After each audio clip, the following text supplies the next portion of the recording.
Committee reports, legislative update, Mrs. Shorter. I had mentioned earlier when Nancy was giving her report, there are just a couple of things in this new House bill that they're looking at. It just pertains to some different types of requirements that the state would be imposing on districts if this were to make it through the Senate and be signed by the governor.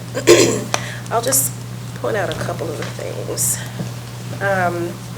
Don't have the actual name of the bill, but it will basically require school districts to establish a threat assessment team and contract with an anonymous reporting system that operates 24/7 to receive safety tips and report the tip data to state officials. So that's one. The Ohio Department of Public Safety provides a tip line service for free to all districts. So it would basically just mean we'd have to contract with an agency to get that set up. And so I'm not sure as to where those types of costs would come, but the other is school districts would need to train employees and teach students in 6th through 12th grades a social inclusion, violence prevention, and how to identify the signs of depression, suicide, and self-harm, which I think those are, excellent things. I guess the one item that I kind of wonder about is how would that agency piece and getting that set up, what types of costs would that basically pertain to? But those were the two items that are in that bill. That's really it. That's all I've got tonight. Any questions for Mrs. Shorter? Thank you very much. Butler Tech update. Recently, the Butler Tech criminal justice students have a new partner, and that's the U.S. Secret Service has come in and started to work with them in the classroom. So that's pretty exciting news. I did mention last time that you'll be able to look on your phone for the all boards meeting and see the showcases that the students are doing.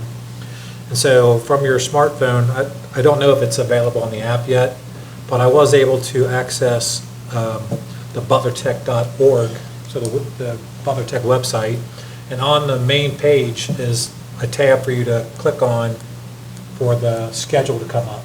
And so you can look right now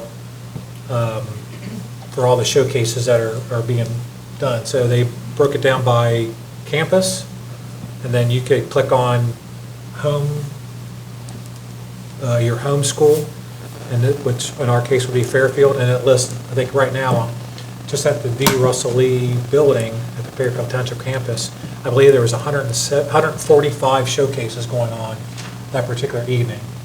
So you can click on a particular student, and it'll list all the different showcases that they're doing. So if you just want to follow a student around as well.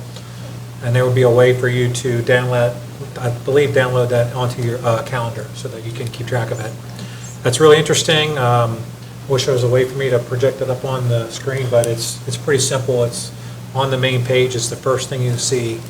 And these showcases are part of the curriculum, so students are required to have these as part of their instruction, and so that those hours are credited for the students, and that's how, starting in the next semester, we'll can go to that four-day work week, so to speak, or school week. So it's pretty exciting. I think one of the showcases will actually take place during the all boards meeting in the auditorium, so that should be interesting.